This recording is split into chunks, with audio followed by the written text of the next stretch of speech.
चांदोलीमध्ये मोठी तस्करी झाली होती नरक्या वनस्पतीची.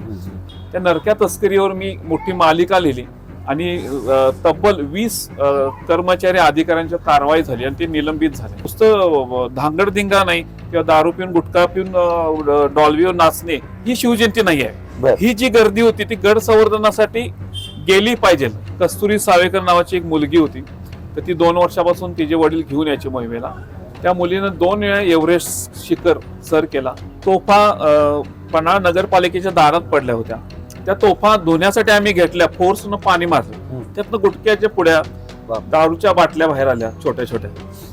आमचं एक ब्रीद वाक्यच आहे, राष्ट्रासाठी शिवकार्य आणि शिवकार्यातून राष्ट्रबांधणी. ज्यावेळी आपत्ती येईल त्यात संपत्ती काय उपयोगाची नाही, तर हा पट्ट्या मैदानात लढायला तयार आहे. मी बघतो करतो सांगतो असं नाही, जागेवर आपलं डिसिजन झालं पाहिजे, जागेवर लोकांना मदत झाली पाहिजे. पण मी म्हणलं एक करायचं, एकदा ठरवलं तर करायचं, आपण करायचं असं. नमस्कार, केके न्यूज मध्ये आपलं स्वागत. पत्रकार, इतिहास अभ्यासक, दुर्गरक्षक, आरोग्य दूत, निसर्ग मित्र आणि आपत्ती व्यवस्थापक असे बहुआयामी व्यक्तिमत्व असलेले म्हणजेच प्रशांत साळुंखे, जे सध्या शिवसेना वैद्यकीय मदत कक्षाचे पश्चिम महाराष्ट्र संपर्क प्रमुख आहेत.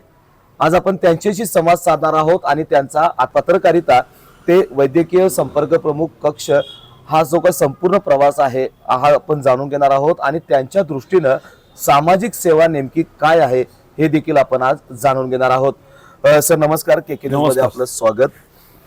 सर, माझा सुरुवातीचा प्रश्न असा असेल की तुम्ही खरं तर 25 वर्ष पत्रकारिता केलेली आहे आणि पत्रकारिता करण्या आधीपासूनच आपण समाजसेवेमध्ये सक्रिय होतात आणि पत्रकारिता ते शिवसेना वैद्यकीय मदत कक्षाचे तुम्ही पश्चिम महाराष्ट्राचे संपर्क प्रमुख झालेला आहात. हा संपूर्ण प्रवास करत असताना अनेक तुमच्याकडं व्यक्तिमत्व तुमच्याकडं अनेक पैलूंनी बघितलं जातं, जसं की दुर्गरक्षक असेल, निसर्ग मित्र म्हणून तुम्हाला बघितलं जाते आणि सर्वात महत्त्वाचं म्हणजे आरोग्य दूत आणि आपत्ती व्यवस्थापक म्हणून देखील बघितलं जातंय. हा संपूर्ण प्रवास नेमका कसा होता हे जाणून घ्यायला आम्हाला आवडेल. नमस्कार, पहिल्यांदा केके न्यूजचं अभिनंदन आणि आभार की माझ्यासारख्या एका कार्यकर्त्याला आपण आज संधी देत आहात की आजपर्यंत कार्याचा आढावा नागरिकांपर्यंत पोहोचण्यासाठी. आज तुम्ही खूप चांगला प्रश्न विचारलेला आहे की हा सगळा प्रवास कसा झालेला आहे. सुरुवातीला मला सांगावंसं वाटतं की आज बघा की आपण शाळेच्या पुस्तकात 4थीत मी एकदा वाचलं होतं की पन्हाळगड पावनखिंड, ही पावनखिंड कुठं आहे हे ज्यावेळेस मी विचार केला, ही पावनखिंड कुठं दूर आहे असं वाटायचं.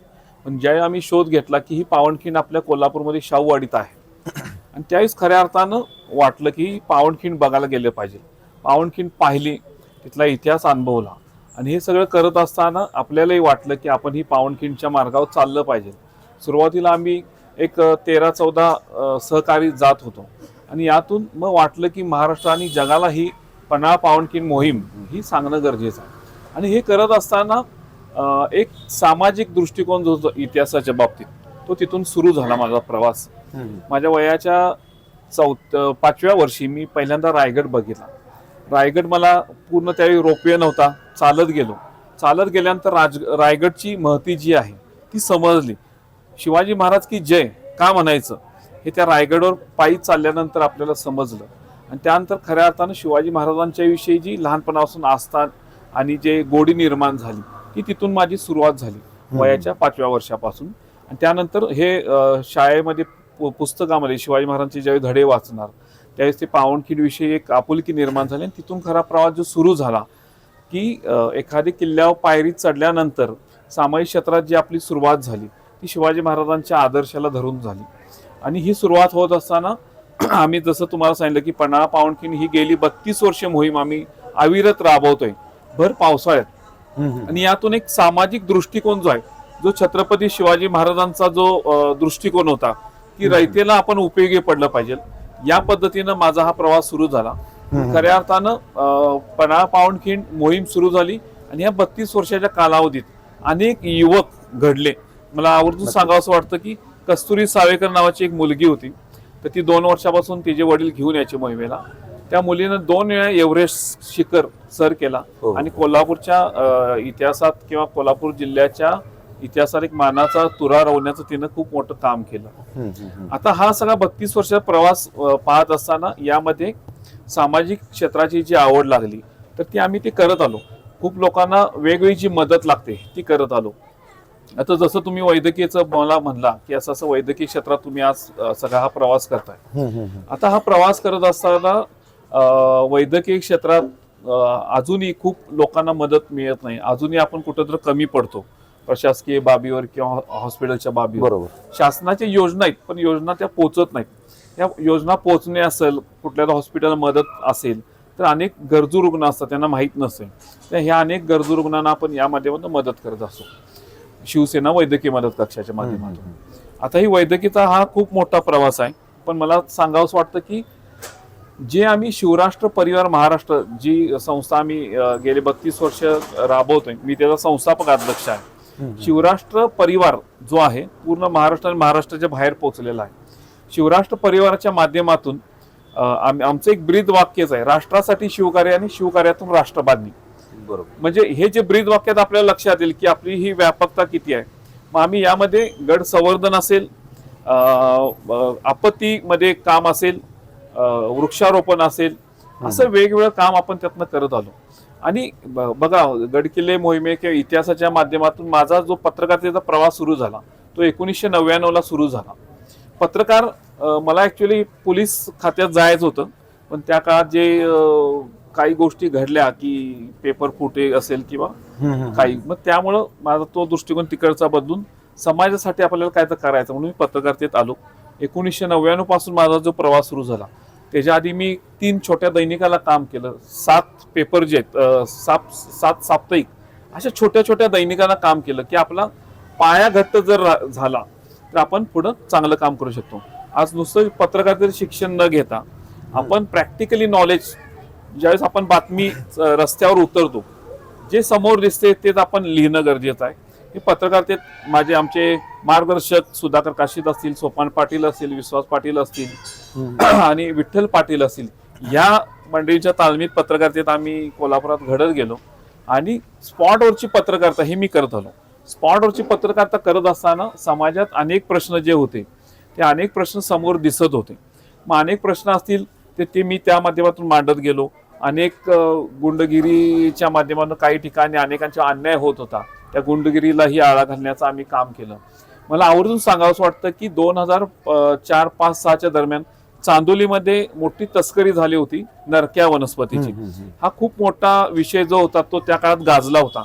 त्या नरक्या तस्करीवर मी मोठी मालिका लिहिली आणि तब्बल 20 कर्मचारी अधिकाऱ्यांची कारवाई झाली आणि ते निलंबित झाले. आता 16,000 जर झाडं तुटत असतील ज्या चांदोली अभयारण्यात तर आपलं किती मोठं निसर्गाचं नुकसान होतं हे आपल्याला माहित आहे. तर आता जर आपण पाहिलं तर ताडोबाहून 2 वाघ आता सोडलेले आहेत.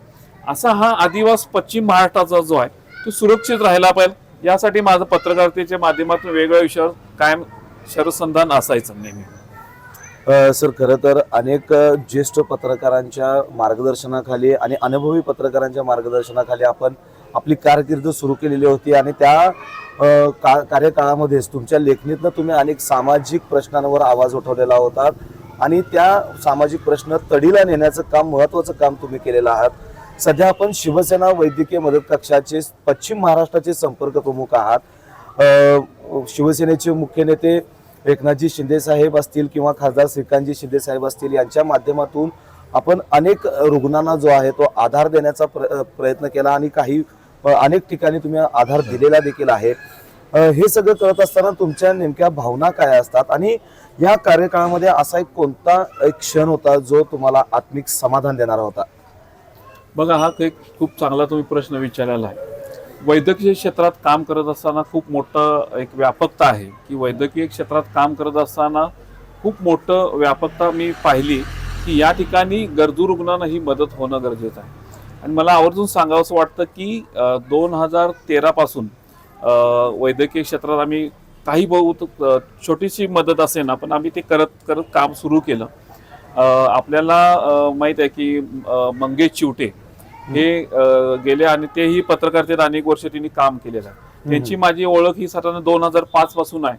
पत्रकारितेत आम्ही सातत्यानं मित्रांनी तेही माझ्यावर गडकिल्ले मोहिमेवर येत असतात.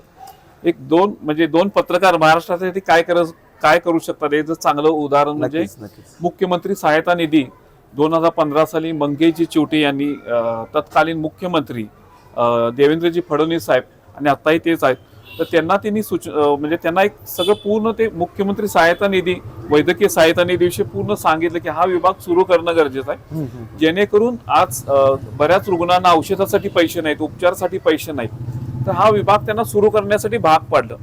त्यानंतर तेही सामायिक क्षेत्रात चांगलं झोकून देऊन काम करत असताना एक आमचं ट्रेनिंग जमलं आणि तिथून पुढं मुख्यमंत्री सहायता निधी असेल, वेगवेगळ्या योजनांच्या माध्यमातून गरजू रुग्णांना मदत करण्यासाठी एक ठोस प्रवास सुरू झाला. 2017 साली शिवसेना वैद्यकीय मदत कक्ष स्थापन झाला, त्या माध्यमातूनही आमचं काम सुरू झालं. हे कार्य सुरू असताना आम्ही पहिला शिवसैनिक म्हणून एक काम करत होतो. त्यानंतर कोल्हापूरची माझ्याकडे जबाबदारी देण्यात आली की शिवसेना जिल्हा प्रमुख, आणि आज मी शिवसेना पश्चिम महाराष्ट्र संपर्क प्रमुख म्हणून काम करत आहे. आज ही 5 जिल्हे जर पाहत असताना 5 जिल्ह्यामध्ये एक स्ट्रॉंग आपण एक बळकट टीम तयार केलेली आहे की प्रत्येक तालुक्यात ज्या ज्या नागरिकांना मदत अपेक्षित आहेत त्या नागरिकांना माझे सगळे सहकारी सगळे काम मदत करत असतात. मला या ठिकाणी तुम्ही विचारलं की या प्रवासात तुमचा कुठला एक महत्वाचा हे आहे की मला आवर्जून सांगावं असं वाटतं की एक साताऱ्याची मुलगी आहे, ती राहतात आता मुंबईला, तर तिचं हार्ट ट्रान्सप्लांट करायचं होतं. तिचं आडनाव तिचं येवले आहे. तर ते हार्ट ट्रान्सप्लांट करायचं म्हणजे एक हार्ट काढून दुसरं चेंज करायचं एक खूप मोठी शस्त्रक्रिया असते.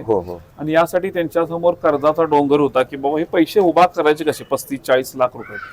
तर त्यांचा मला फोन आला, जरी मुंबईत राहत असेल तर मी कोल्हापुरातून त्यांना ही कशा पद्धतीने आपल्याला मदत मिळू शकते याविषयी पूर्ण माहिती दिली.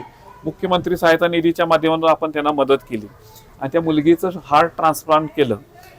ज्यावेळेस मुंबईला एक आमचा कार्यक्रम होता वैद्यकीयचा सह्याद्री अतिथीगृहाला, त्यावेळेस मी ज्यावेळी गेलो, कार्यक्रम संपला आणि एक मुलगी आणि तिची आई आली आणि म्हणले की साळुंके सर तुमचे आम्ही आभार आहोत. मी त्यांना विचारलं की कशाबद्दल, तर ते म्हणले की असं आमच्या मुलीचं हार्ट ट्रान्सप्लांट झालं, त्यामुळे ती आज तुमच्यासमोर उभी राहते आणि बोलत्या आणि बागडत्या म्हणले ती आज चांगल्या पद्धतीनं. तर ते माझ्यासाठी एक हार्ट टच मुवमेंट जी होती नक्कीच ती खूप वेगळी होती की आपण कधी त्यांना ज्यांना बघितलं नाही त्यांना जी मदत झाली आणि ती मुलगी आज व्यवस्थित जगते, हे खूप माझ्यासाठी खूप महत्वाचं होतं. राज्यातील ती त्या काळातली एकमेव शस्त्रक्रिया होती हार्ट ट्रान्सप्लांटची. ही एक माझ्याची जवळची घटना मी पाहिली. त्यानंतर एक कोल्हापुरात दुवा म्हणजे एकनाथ शिंदे साहेबांचं जे भाषण आहे त्या भाषणामध्ये दुवा मुलगीविषयी मदतीचं बोलल्याशिवाय अनेक आपण भाषणं पाहिली असेल की शिंदे साहेबांचं भाषण त्याशिवाय पूर्ण होत नाही. तर अशी कोल्हापुरातली घटना होती की साई स्पर्श कोल्हापुरातील हॉस्पिटल आहे, त्या ठिकाणी एक बच्चू 16 महिन्याचं दाखल झालं होतं आणि त्यांच्या आईनं मला कॉल केला की सर असं मुख्यमंत्री सहायता निधी आम्हाला मदत हवी आहे आणि ती आपल्याला कशा पद्धतीने मार्गदर्शन करून आपल्याला मिळवायचं सांगा. मी सगळं त्यांना डॉक्युमेंट सांगितलं, ते सगळं भरलं. तर त्यांच्या आईचं नाव लग्नाच्या आधी वेगळं होतं आणि नंतर आणि फॉर्म मध्ये भरताना चुका झाल्या होत्या, त्यामुळे ती मदत जरासं पुढं माग होत होती. पण पूर्ण नाव परत करेक्ट करून सगळं फाईल परत पाठवून त्यांना आपण त्या काळात मदत 50,000 रुपयाची केली. पण त्या मुलीच्या छातीमध्ये जी उलटी गेली होती लहानपणी, त्यामध्ये काळी निळी अस्वस्थ त्या काळात पडली होती आणि तिचा उपचाराचा खर्च जो होता तो साधारण 3 ते 3.5 लाख रुपये होता. त्यामुळे बाकीचे पैसे पण भरण्यासाठी त्यांच्याकडे नव्हते. त्यासाठी आम्ही विशेष बाब म्हणून वाढीव मदत निधी एकनाथ शिंदे साहेबांकडे केली आणि शिंदे साहेबांनी ती तत्काळ मान्य करून त्यांनी हे केली. आज मला आवर्जून सांगावंसं वाटतं की राज्यातील संवेदनशील मुख्यमंत्री म्हणजे आजपर्यंत मी खूप मुख्यमंत्री पाहिले, मी एक पत्रकार म्हणून सांगतो की हा एकमेव मुख्यमंत्री असा आहे की कोल्हापूरला नाही म्हणलं तर मुख्यमंत्री काळात 22 ते 23 वेळा भेट दिली, कोल्हापूरचे प्रश्न जाणून घेतले आणि वैद्यकीय क्षेत्रात त्यांनी खूप लोकांना मदत केली.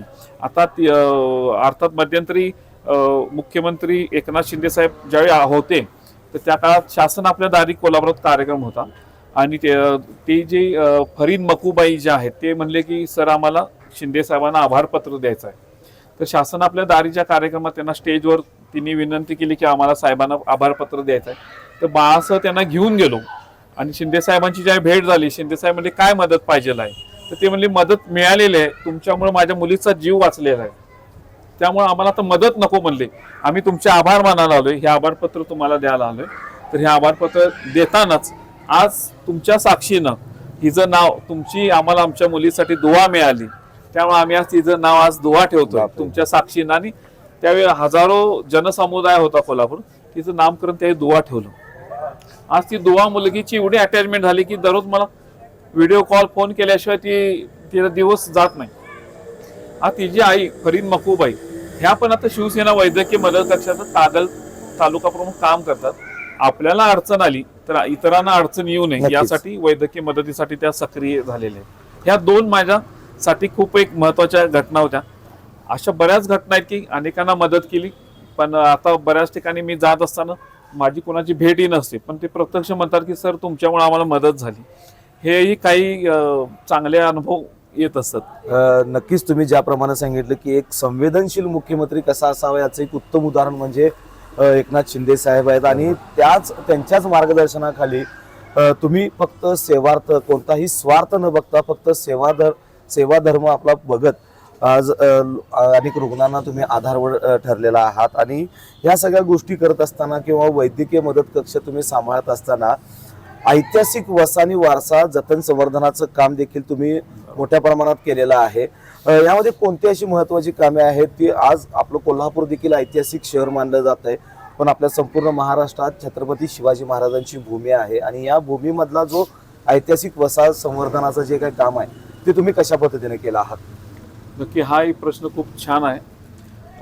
छत्रपती शिवाजी महाराजांनी 350 वर्षापूर्वी एक खूप मोठं जाज्वल्य आणि पराक्रमी इतिहास घडवला आणि जगाच्या पाठीवर हा एकमेव राजा होऊन गेला की सुराज्य होणं आणि येथील जनता जी आहे ती चांगल्या पद्धतीने नांदणं महत्वाचं आहे. हा दृष्टिकोन छत्रपती शिवाजी महाराजांनी ठेवून सुराज्य करण्यासाठी प्रयत्न केला.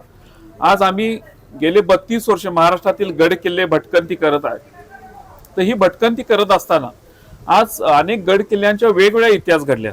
तिथं गेल्यानंतर शिवाजी महाराजांना आम्ही शोधतो की ह्याच दगडांनी छत्रपती शिवाजी महाराजांना बघितलं असेल.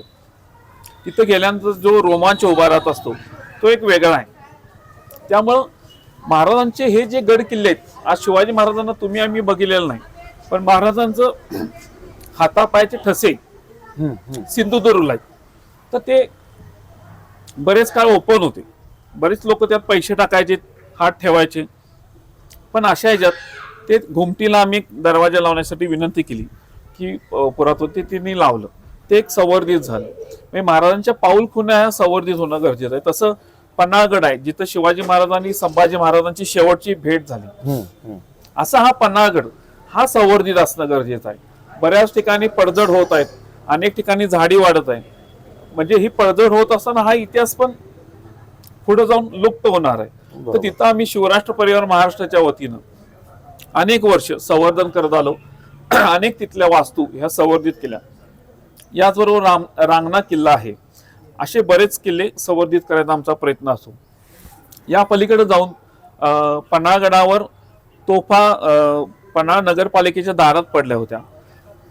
त्या तोफामध्ये बैल त्या तोफांना तोफगाडे करणं गरजेचं होतं. त्या तोफगाड्यासाठी आम्ही मोहीम हाती घेतली आणि ज्यावेळेस त्या तोफा धुण्यासाठी आम्ही घेतल्या, फोर्सनं पाणी मारलं, त्यातनं गुटख्याच्या पुड्या, दारूच्या बाटल्या बाहेर आल्या छोट्या छोट्या. तर हे एक विदारक जी परिस्थिती होती, तर ही अशी होऊ नये, त्या तोफा ताटमानेने उभा राहणं गरजेच्या होत्या.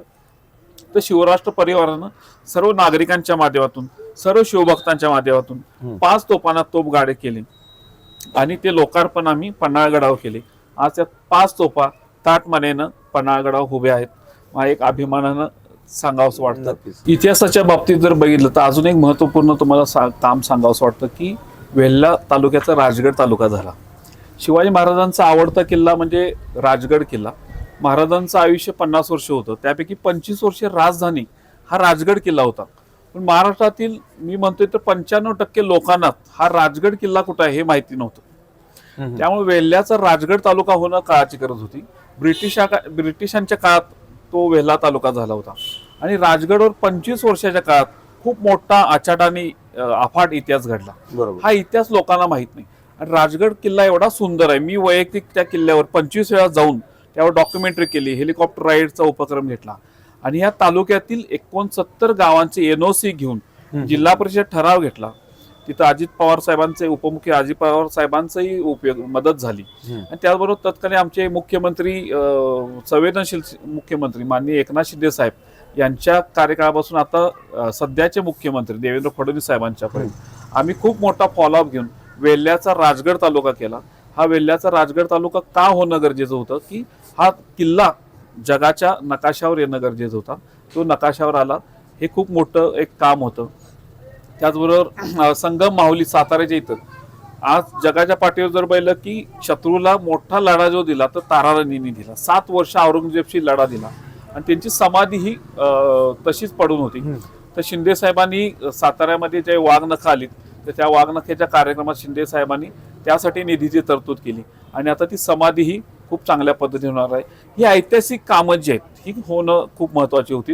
ही सरकारच्या काळात आणि माझा आज पत्रकारितेतला जो अनुभव आहे आणि ह्याला आमचे मंगेश चिवटे सर यांचंही सहकार्य मदत लाभलं, त्यामुळे आम्ही हे करू शकलो. सर खरं तर आपले विविध पैलू आहेत, म्हणजे बहुआयामी मगाशी मी ज्याप्रमाणे म्हटलं की कारण एकीकडे आरोग्य दूत म्हणून तुम्हाला बघितलं तर शिवसेना मदत कक्षातून तुम्ही मदत लोकांना करत आहात. पुन्हा इतिहास अभ्यासक तुम्हाला म्हटलं दुर्ग रक्षक असं म्हटलं जातं कारण तुम्ही आज अनेक महत्वाची कामं या माध्यमातून केलीत म्हणून तुम्हाला दुर्गरक्षक आणि इतिहास अभ्यासक म्हटलं जातं. त्याचबरोबर तुम्हाला निसर्ग मित्र आणि आपत्ती व्यवस्थापक देखील म्हटलं जातं. या 2 पैलू जे आहेत या पैलूंचा थोडक्यात तुमचा उलगडा व्हावा. निश्चितच मी ज्यावेळी शाळेत होतो, माझी शाळा प्रायव्हेट स्कूल आणि या शाळेमध्ये WWF एक विंग सुरू झाली होती की WWF म्हणजे वर्ल्ड वाईल्ड नेचरचं सगळी काम करणारी संस्था ती कोल्हापूरमध्ये होती आणि कोल्हापूरमध्ये प्रत्येक शाळेमध्ये त्यांनी वेगवेगळे नावानं हे सुरू केले होते. एक गट तयार केला होता की त्या गटमध्ये मी निसर्गाच्या ह्याच्यातनं मी त्यातही सहभागी झालो होतो आणि निसर्ग वाचवणे म्हणजे नुसता निसर्ग झाडं लावली इथपर्यंत नाही तर कीटक प्राणी पक्षी फुलपाखरं हा जो मोठा जो विश्व आहे ते खूप एक वेगळं विश्व आहे. तर मला गड किल्ले बरोबर ट्रेकिंगची आवड होती, भटकंती करायची आवड म्हणून आम्ही पूर्वी गगनबावड्याचे राजीपूर ट्रेकिंग करायचो. हे ट्रेकिंग करत असताना पदभ्रमंती करत असताना तेथील जी झाडं आहेत प्राणी आहेत यांचाही आम्ही अभ्यास करायचा. हे निसर्ग आपलं जर बघितलं तर पश्चिम महाराष्ट्र आपण जे म्हणतोय तर पश्चिम महाराष्ट्रामध्ये खूप मोठी वनसंपदा आहे, ही पण टिकवणं महत्वाचं आहे. म्हणून मी पत्रकारितेच्या माध्यमातून पूर्ण निसर्गावर किंवा जंगलांच्या प्राण्यांच्या जे बातम्या लिहायचं त्यामुळे संवर्धन होण्यासाठी त्याचाही मोठा उपयोग व्हायचा. तर हे करत असताना नुसतं आपण लिहून उपयोग नाही तर आपण झाडं लावली पाहिजे, झाडं जगवली पाहिजे. आपल्याला माहित आहे की अभिनेते सयाजी शिंदे आता नाशिकचा जो विषय सुरू आहे की तिथली झाडं वाचली पाहिजे. झाडं ही शहराचं फुफ्फुस असतं, ऑक्सिजन तिथूनच मिळत असतो. त्यामुळे झाडं वाचवण्यासाठी खूप मोठा लढा अभिनेते सयाजी शिंदे देत आहेत. नुसतं ते लढा देत नाहीत तर आज तिने अनेक आपल्याला देवराया तिने वाचवलेल्या आहेत, नवीन देवराया तयार केलेल्या आहेत. त्या माध्यमातून आम्ही पन्हाळ्याला शिवजयंती कृतिशील शिवजयंती हा एक माझ्या जीवनातील खूप मोठा हे आहे. कृतिशील शिवजयंती महाराजांना डॉल्बीवर नुसतं धांगडधिंगा नाही किंवा दारू पिऊन गुटखा पिऊन डॉल्बीवर नाचणे ही शिवजयंती नाही आहे. ही जी गर्दी होती ती गड संवर्धनासाठी गेली पाहिजे. ही गर्दी महाराजांचे विचार जपणं गरजेचं आहे. तर आम्ही शिवराष्ट्र परिवारच्या वतीनं जी शिवजयंती साजरी करतोय तर कृतिशील शिवजयंती साजरी करतो. त्यातील एक भाग होता पन्हाळगडावर 1000 झाडं लावलीत. त्यातली बरीच झाडं आज जगलेले आहेत, त्याला आम्ही कंपाऊंड पण घातलं आणि सर्व सगळ्यांच्या सहकार्यानं सयाजी शिंदे यांच्या माध्यमातून आम्ही तिथं झाडं लावलीत. त्याचबरोबर आपल्याला हातकणंगलेमध्ये आलम प्रभू डोंगर आहे, या ठिकाणी पण आपण झाडं लावलीत. आता ती झाडं चांगली वाढत आहेत. आता बऱ्याच कॉलन्यामध्ये असतील, शहरात असतील, अनेक ठिकाणी झाडं लावलीत. ती झाडंही चांगल्या पद्धतीने वाढत आहेत. हे एक निसर्गासाठी आपलं देणं आहे की प्रत्येक नागरिकाने एक जर झाड लावलं, एक झाड वाढवलं तर साधारण 150 कोटी झाडं देशात लागू शकतात. आणि ही झाडं लावून त्याचा ऑक्सिजन मिळवणं, बघा एखाद्या झाडाला झाड लावल्यानंतर आपण बियातून जे अंकुर फुटतात हा एक वेगळा आनंद आहे. तो आनंद आम्ही पन्हाळगडावर आणि तिथं घेतला. आता तिथं जे ॲटमॉस्फिअर झाले तिथं पक्षी प्राणी येतात, सरपटणारे पण प्राणी असतात. एक हळूहळू जंगलच तयार त्या ठिकाणी आता होत निघाले. आणि निश्चितच पन्हाळगड ही जो थंड आहे हवेचं ठिकाण ते थंड त्या पद्धतीनं पुढे राहील अशी झाडं पण आम्ही देशी झाडं लावली आणि ती जगवण्याचा पण आम्ही प्रामाणिक प्रयत्न केला. सर खरं तर निसर्ग मित्र तुमचा हा जो पैलू होता तो तुम्ही उलगडलेला आहात. मात्र कोल्हापूरवर अनेक जनक परिस्थिती निर्माण झाली होती. कोरोना काळ असेल, महापूर असेल किंवा कोल्हापूर सोडून इतर जिल्ह्यांमध्ये लँडस्लायडिंग सारख्या घटना काही घडलेल्या आहेत. त्यामध्ये आपत्ती व्यवस्थापन तुमचा सक्रिय सहभाग आम्हाला दिसून आलेला आहे. तो नेमका कसा प्रवास तुम्ही सुरू केला होता? सामाजिक क्षेत्रात मुळात पहिल्यापासून आवड असल्यामुळं ज्यावेळी आपत्ती येईल त्यात संपत्ती काय उपयोगाची नाही, हे एकनाथ शिंदे साहेबांचं ब्रीद वाक्य आहे. आणि हे ब्रीद वाक्य आम्ही अनेक वर्ष सुरुवातीपासूनच मार्गक्रमण करत आलेलो आहोत. हे शिवराष्ट्र परिवार जी म्हणले ही व्यापक चळवळ आहे.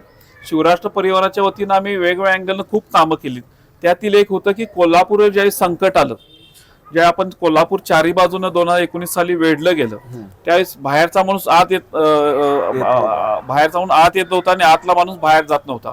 अशा परिस्थितीत कोल्हापूरमध्ये ज्या अडचणी उभा राहिल्या, त्या अडचणीला फेस करायचं असेल तर आपण त्या ठिकाणी उभं राहणं गरजेचं आहे. आपल्या परिसरात बघितलं तर कोल्हापूर जिल्ह्यामध्ये शिरोळमध्ये खूप मोठा महापूर येतो. त्याचबरोबर करवी तालुक्यात बघितलं चिखली, प्रॅग चिखली. तर प्रॅग चिखलीच्या बाबतीत असं झालं की व्हाईट आर्मीचे आमचे रोकडे आहेत, तर त्यांच्यावर आम्ही त्यांच्या बोटीतून आम्ही प्रॅग चिखली गेलो. तिथल्या नागरिकांना बाहेर काढलं, तिथल्या नागरिकांना सुरक्षित ठिकाणी पोहोच केलं. तर ज्या ठिकाणी नागरिक पोहोच झाले आपत्ती संकटातील, तर त्या लोकांना जेवणाची व्यवस्था असेल. आपल्याला माहित आहे की महामार्ग अनेक दिवस ठप्प झाला होता, तर त्या महामार्गावर अनेक ट्रक थांबले होते, त्यांना जेवणासाठी पैसे नव्हते. तर आम्ही अनेक ट्रक चालकांना जेवण दिलं. कोल्हापूर काय हे आम्ही त्यात दाखवून दिलं. याचबरोबर काव्यांजली कांबळे म्हणून सिद्धार्थ नगरमधली मुलगीचा एक व्हिडिओ व्हायरल झाला होता की पुरामध्ये आमचं सगळं पुस्तक वह्या सगळं वाहून गेलं, दप्तर वगैरे. तर अशा परिस्थितीत तिला आम्ही दप्तर वह्याची मदत केली. तिचं बघून आम्ही शिरोळ आणि करवी तालुक्यातील अनेक मुलांना वह्या, पुस्तकं, दप्तरं दिलीत, शेकडो मुलांना दिलीत. तर त्याचबरोबर अन्नधान्याचे किट असेल, नागरिकांना जे आवश्यक कपडे असतील, चटया असतील, असं सगळं साहित्य दिलं. आमचं शिवराष्ट्र परिवार महाराष्ट्रात, ती मदत महाराष्ट्रातून आली आणि आम्ही ह्या सगळ्यांना दिली. म्हणजे असं त्या काळात कुठलं काम केलं नाही असेल. मी आपत्तीपासून मदतीचा हात देण्यापर्यंत आपण सगळ्या गोष्टी यामध्ये केल्या. आणि एक आत्मिक समाधान आहे की बाबा या लोकांना आपण मदत करू शकलो, हे खूप महत्वाचं. पन्हाळगडावर आपल्याला माहित आहे की लँडस्लायडिंग होऊन पन्हाळगडावरचे जे सर्व आपण काय म्हणतो ते गाईड मंडळींचा उपासमारीची वेळ झाली होती. पन्हाळ्याचा जे रस्ता बंद झाला त्यावेळेस पन्हाळगडावर पर्यटक जात नव्हते, पण गाईड लोक जी होती त्यांचा उदरनिर्वाह त्यावर होता. त्यामुळे गाईड लोकांनाही आम्ही तिथं आरोग्य शिबिर ठेवलं आणि त्यांना आपण धान्याची किट पण दिले. आणि या पलीकडे सांगतो की कोयना खोऱ्यात लँडस्लायडिंग झालं होतं की त्या ठिकाणी कोणी पोहोचत नव्हतं, तर आम्ही सर्व धान्याची किट घेऊन बोटीतून साधारण 12 किलोमीटरचा प्रवास करून दुर्गम भागातील नागरिकांना पण आपण धान्याची किट देऊन ही मदत केली. ही मदत तळागाळापर्यंत पोहोच करण्याचं काम आम्ही शिवराष्ट्र परिवाराच्या माध्यमातून त्यावेळेस केलं. सर, नक्कीच तुम्ही सामाजिक सेवा, एक समाजभान म्हणून तुम्ही माणुसकी हा धर्म म्हणून तुम्ही आतापर्यंत आपला कार्यकाल सुरू केला आहे. मी आता एक मुलाखत वेगळ्या वळणावर नेतोय. काही दिवसात आता कोल्हापूरच्या महापालिका निवडणुका होत आहेत आणि तुम्ही कोल्हापूरचे सुपुत्र आहात. विशेषतः तुम्ही साने गुरुजी परिसरामध्ये राहतात आणि कोल्हापूर तुमच्या साने गुरुजी परिसर असेल, कोल्हापूर शहर, जिल्हा आणि पश्चिम महाराष्ट्रात तुमचं जे कार्य आहे, सामाजिक कार्य आहे, हे लोकांना सर्वश्रुत आहे. आणि हे करत असताना आता तुमच्या भागातील किंवा साने गुरुजी परिसरातील नागरिक असतील, तुमचे जे काही काम, ज्यांना तुमच्या कामाचा अनुभव आलेला आहे, त्या लोकांकडून आता असा एक उठाव म्हणता येईल, त्याला मागणी होत असेल की तुम्ही महापालिका निवडणूक लढवावी. तर काय वाटते, तुम्ही महापालिका निवडणूक लढवाल असं वाटते का? बघा, निवडणूक लढवणे अगर नाही लढवणे हा सर्वस्व अधिकार एकनाथ शिंदे साहेब, डॉक्टर श्रीकांत शिंदे साहेबांचा आहे. त्यांना वाटलं की हा कार्यकर्ता काम करणार आहे, त्यांनी तिकीट दिलं तर आपण निवडणूक लढवू. तर आपण आजपर्यंत जे काम केलेलं आहे, आज आपण जर बरेच लोक म्हणतात की महापालिकेत दलदल आहे किंवा महापालिका घाण आहे, तिथं जाऊ नका. पण चांगली जर लोक गेली तर एक व्हिजनरी जे काम असतं, व्हिजनरी काम होऊ शकतं. आज कोल्हापूर पाहिलं तर राजेश क्षीरसागर साहेबांच्या मध्ये हळूहळू आता चांगल्या पद्धतीने पुढे जात आहे. आज उपनगरात जर पाहिलं तर आम्ही इकडं बरीच कामं केलीत. आज उपनगरातील राजोपाध्ये आपलं साने गुरुजी मंदिरातलं ज्योतिबा मंदिर जे आहे, मी एकदा इथं कार्यक्रमला आलो होतो आणि नागरिकांनी म्हणले की आम्हाला ह्याला कंपाऊंड घालून पाहिजे आहे. हम्म. तर आपण ही भिंत जी बांधणार आहे तर भिंतीच्या पलीकडे आपण जाऊन चांगलं एक सुशोभीकरण करू. मी पत्रकार ते चांगलं काम करून दाखवलं आणि आज एकनाथ शिंदे साहेब असतील आणि खासदार डॉक्टर श्रीकांत शिंदे साहेब असतील यांच्या माध्यमातून आमचं वैद्यकीयचं काम सुरूच आहे. पण आपण सरकारमध्ये आहे तर सरकारच्या माध्यमातून एक दिशादर्शक चांगली कामं झाली पाहिजे. त्या माध्यमातून एक ज्योतिबा मंदिरचं एक सुशोभीकरणाचं काम चांगलं केलं, नागरिकांनाही आवडलं. त्याचबरोबर गंगाई लॉन ते नरसिंह मंदिर हा जवळजवळ 40 वर्ष रस्ता झाला नव्हता. तिथं खूप मोठा प्रॉब्लेम होता की त्या मार्गावर बऱ्याच गाड्या जायच्या, धुळीचा खूप मोठे लोट ओढायचे, पाऊस पडल्यानंतर गाड्या पडायच्या स्लिप होऊन, असा खूप मोठा प्रॉब्लेम होता. त्या लोकांची पोट तिडकीनं जी मागणी होती की हा रस्ता लवकरात लवकर झाला पाहिजे. 15 मे 2023 ला मी त्या ठिकाणी भेट दिली, अधिकाऱ्यांना बोलवलं की हा रस्ता तुम्ही किती दिवसात करून देणार आहे. तर ते म्हणले की आम्ही 15 दिवसात देतो. हा रस्ता 15 दिवसात त्यांना करून एक आपण काय म्हणतो मदत जी आपण त्या काळात जी केली ही खूप महत्वाची होती. आणि आज परिसरात बघा की रस्ते, पाणी, गटर पलीकडे अजून खूप काही चांगल्या गोष्टी करण्यासारख्या असतात. आज आपण सरकारमध्ये आहोत तर वैद्यकीय जे हे आहेत, जसं मी तुम्हाला म्हणलं की कोल्हापूरमध्ये कॅशलेस हॉस्पिटल सुरू करण्यासाठी माझा खूप मोठा प्रयत्न आहे. आपल्याला माहिती आहे की सावित्रीबाई फुले सारखं हॉस्पिटल एक खूप गरजू रुग्णांसाठी आयसोलेशन आहे, पंचगृह आहे. गरीब लोक या ठिकाणी जातात आणि त्यांना अधिक दर्जेदार सेवा मिळावी यासाठी माझा प्रयत्न सुरू आहे.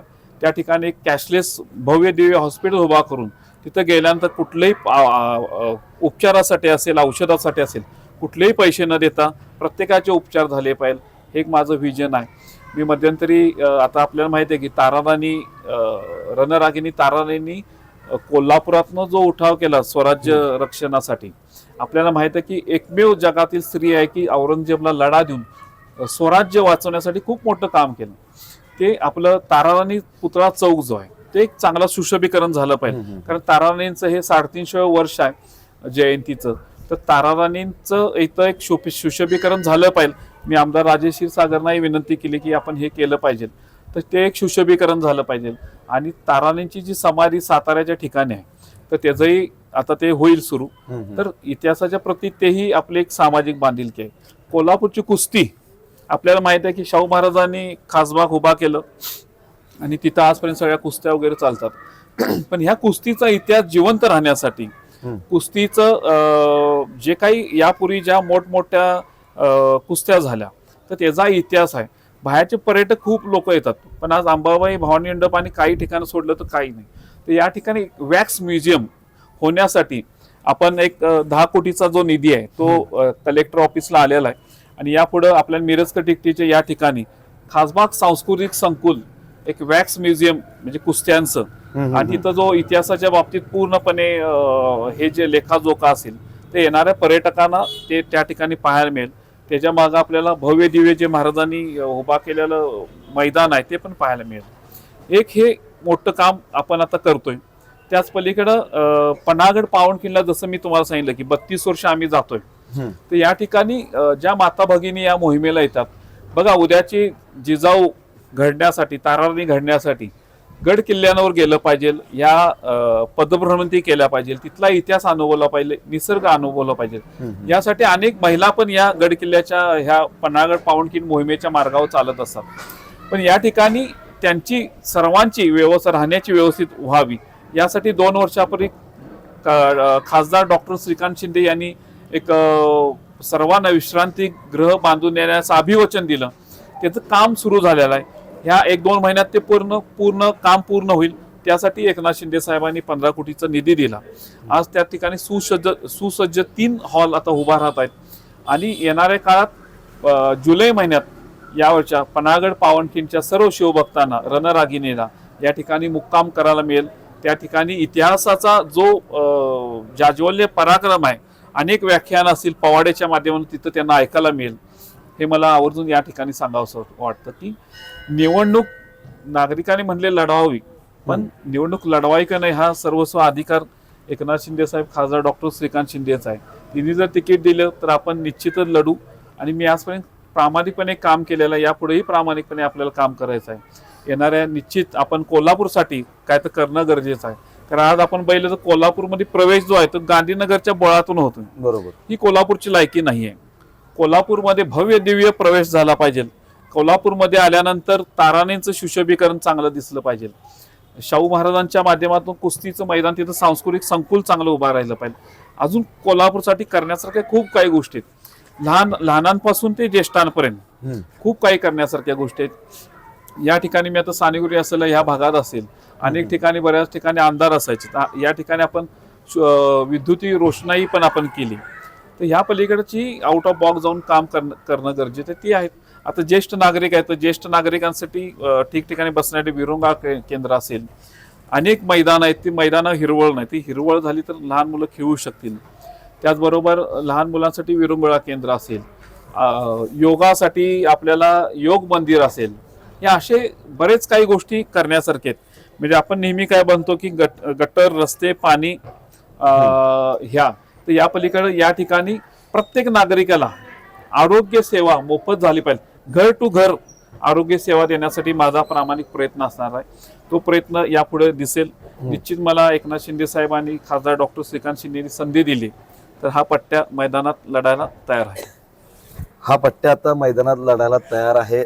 पण नागरिकांच्या भावना ज्या तीव्र आहेत, त्या नागरिकांच्या भावनांचा विचार तुम्ही कसा करणार आहे? बघा, आपण सत्तेत असो, म्हणजे महापालिकेत जाऊ अगर नाही जाऊ, पण माझ्या रक्तात जे सामाजिक कामाचं जे सातत्यानं माझे प्रयत्न आहेत, हे प्रयत्न तर माझे बंद होणार नाहीत. जे लोक येतील माझ्याकडे त्यांना ही मदत मिळत राहणार आहे. आपण नगरसेवक असो किंवा नसो, आपण 32 वर्ष काम करत आलेलो आहोत. बरोबर. आणि आपण त्याच्या पलीकडे काम करून दाखवलेलं आहे. जे काम होत नाही ती आज आपण ज्योतिबा मंदिरचं पण बघितलं की एक चांगला विकास जो आहे, खूप अनेकांकडे मागणी केली, पण मी म्हणलं एक करायचं, एकदा ठरवलं तर करायचं, आपण करायचं. असं म्हणजे माझं एक तत्व आहे. जसं एकनाथ शिंदे साहेबांचं नेहमी बंद नाही, मी बघतो, करतो, सांगतो असं नाही. जागेवर आपलं डिसिजन झालं पाहिजे, जागेवर लोकांना मदत झाली पाहिजे. हे माझं प्रामाणिकपणे काम आहे आणि ते आपण करत राहू शेवटच्या श्वासापर्यंत. तर नक्कीच पत्रकार, इतिहास अभ्यासक, दुर्गरक्षक, निसर्ग मित्र आणि आपत्ती व्यवस्थापक आणि सगळ्यात महत्त्वाचं म्हणजे आरोग्य दूत, अशा वेगवेगळ्या पैलूंचं एक साठवलेलं व्यक्तिमत्व म्हणजे प्रशांत साळुंखे सर. आज आपण त्यांच्याशी गप्पा मारल्या, मनसोक्त गप्पा झाल्या. कोणतेही पद किंवा कोणताही आर्थिक स्वार्थ न बघता केवळ सामाजिक बांधिलकी म्हणून समाजसेवा त्यांनी अविरतपणे गेल्या 32 ते 35 वर्षांपासून सुरू ठेवलेली आहे आणि भविष्यात देखील ती सुरू ठेवणार असल्याचं त्यांनी आपल्याला सांगितलेलं आहे. येणाऱ्या निवडणुकीबद्दल त्यांच्याशी ज्या वेळेला गप्पा मारल्या त्यावेळेला शिवसेनेचे मुख्य नेते एकनाथजी शिंदे साहेब यांच्या माध्यमातून, यांच्याकडून किंवा खासदार श्रीकांत शिंदे यांच्याकडून जोपर्यंत आदेश येत नाही, जर आदेश आला आणि नागरिकांच्या भावनांचा विचार केला तरच या निवडणुकीला सामोरं जाणार असल्याचं त्यांनी आपल्याशी बोलताना सांगितलं आहे. सर, केके न्यूजशी संवाद साधल्याबद्दल आपले मनपूर्वक धन्यवाद आणि तुमच्या भावी कारकिर्दीसाठी आमच्या केके न्यूज कडून आपल्यासाठी खूप साऱ्या शुभेच्छा. धन्यवाद. धन्यवाद.